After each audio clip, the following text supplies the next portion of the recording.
You know the story of the 3 wise men.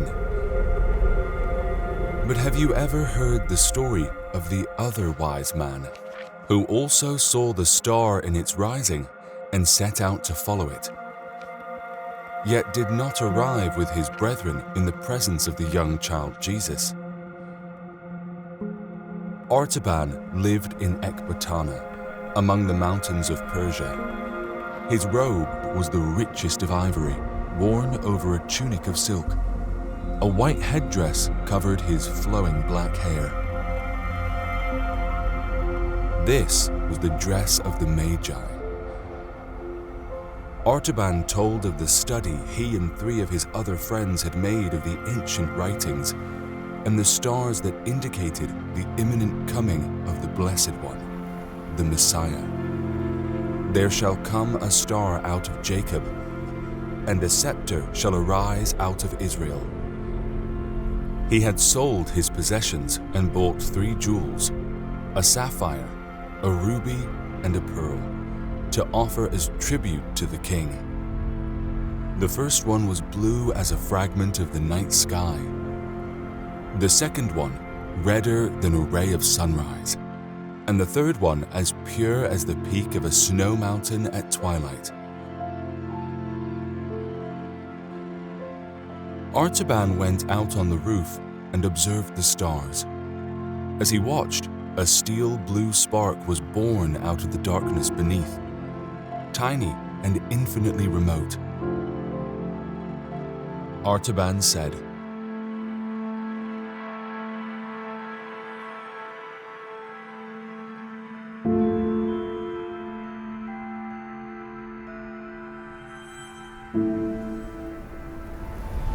It was a 10-day ride to the appointed meeting place, the Temple of the 7 Spheres. He traveled late into the night, and in the morning, long before sunrise. As they pressed on, the horse sighed with apprehension. There was something wrong. The dim starlight revealed the form of a man lying across the road.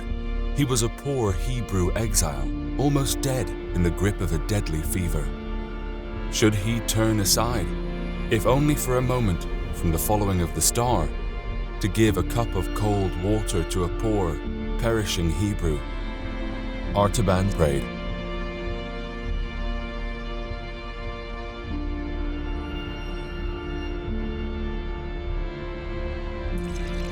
He brought water from a nearby canal and mixed a potent remedy which he carried always in his girdle, for the Magians were physicians. Hour after hour he labored. At last, the man's strength returned. Artaban said,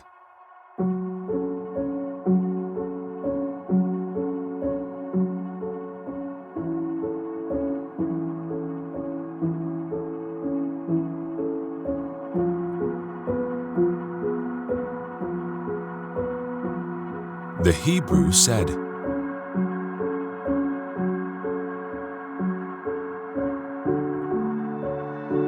The first beams of the sun cast a long shadow as horse and rider reached the Temple of the 7 Spheres. Artaban could see no trace of his friends. Under a little cairn of broken bricks was a piece of papyrus.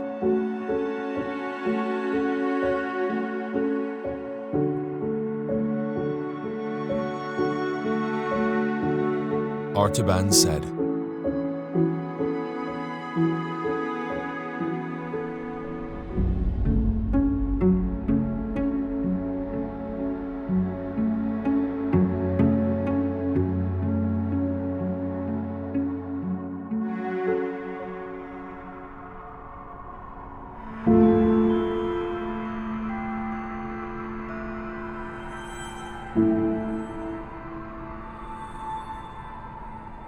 There was the cruel desert, arid and inhospitable mountain ranges, shifting hills of treacherous sand, fierce heat by day, and bitter, blighting chill at night. And finally, Bethlehem.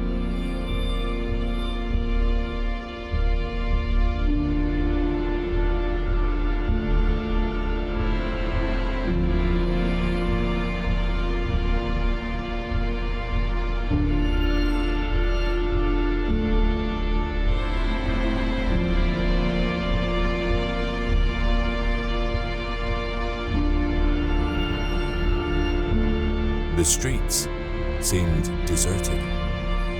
From the open door of a cottage, he heard the sound of a woman's voice singing softly, hushing her baby to rest.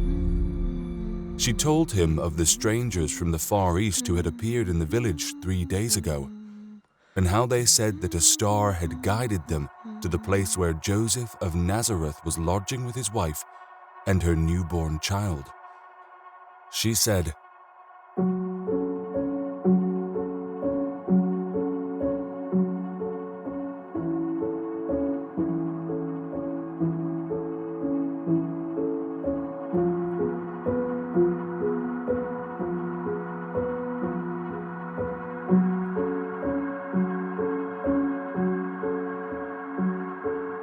Suddenly, there was a shout from the street.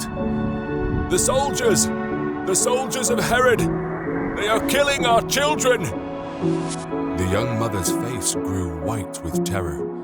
She clasped her child to her bosom and crouched motionless in the darkest corner of the room, covering him with the folds of her robe, lest he should wake and cry. The soldiers came hurrying down the street with bloody hands and dripping swords. At the sight of the stranger in his imposing dress, they hesitated with surprise.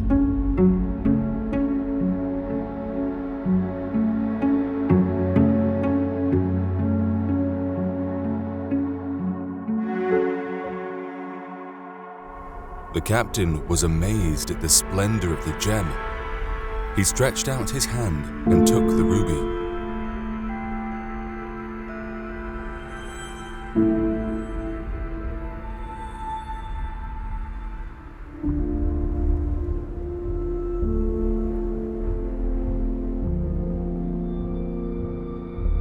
Artaban prayed.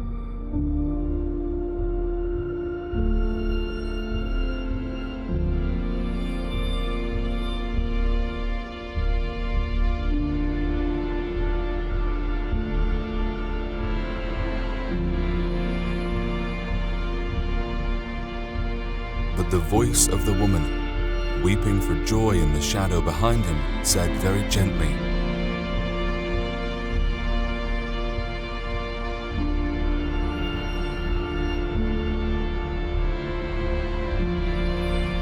Artaban traveled on to Egypt, seeking everywhere, in crowded cities, at the foot of the pyramids, and even looking up into the face of the crouching Sphinx. He found himself in an obscure house of Alexandria, taking counsel with a Hebrew rabbi. "The Messiah," read the rabbi from a parchment, "will be despised and rejected of men, a man of sorrows and acquainted with grief. Those who seek him will do well to look among the poor and the lowly."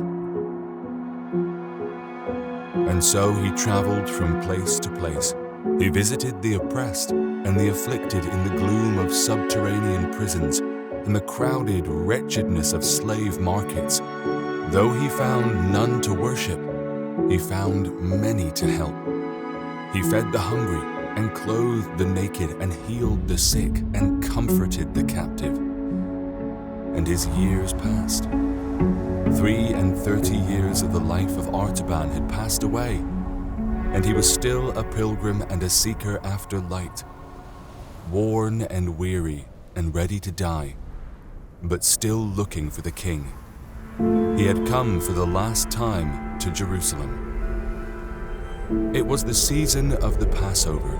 Artaban joined a group of people from his own country and inquired of them the cause of the tumult and where they were going.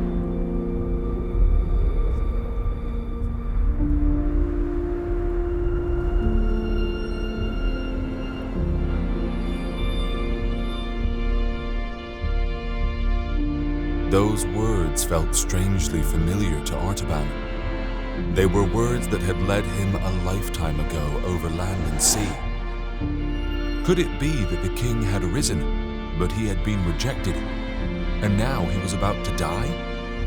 But he said to himself,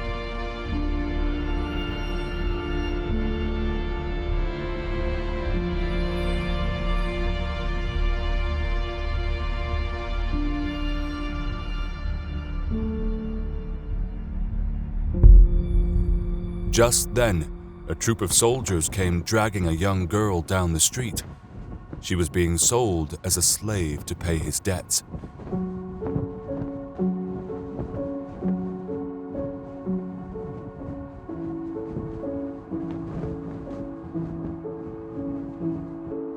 Artaban trembled. It was the old conflict in his soul, the conflict between the expectation of faith and the impulse of love. This was the third trial, the final and irrevocable choice. Was it his great opportunity or his last temptation? He could not tell. One thing only was clear. It was inevitable. And does not the inevitable come from God? And was not the deed of love what he must do? He took the pearl from his bosom. Never had it seemed so luminous, so radiant, so full of tender, living luster. He laid it in the hand of the slave.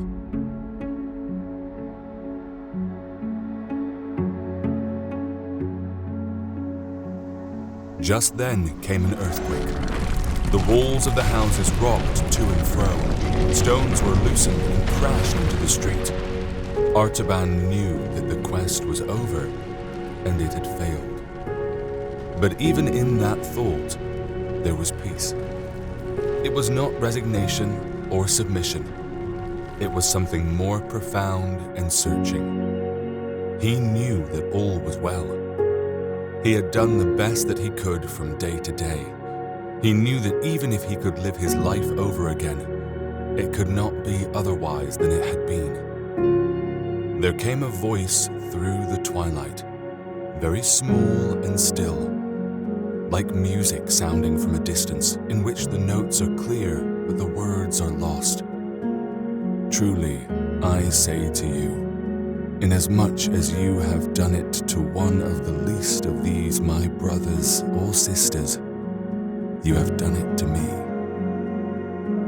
A calm radiance of wonder and joy lighted the pale face of Artaban, like the first ray of dawn on a snowy mountain peak. A long breath of relief exhaled gently from his lips. His journey was ended. His treasures were accepted. The other wise man had found the king.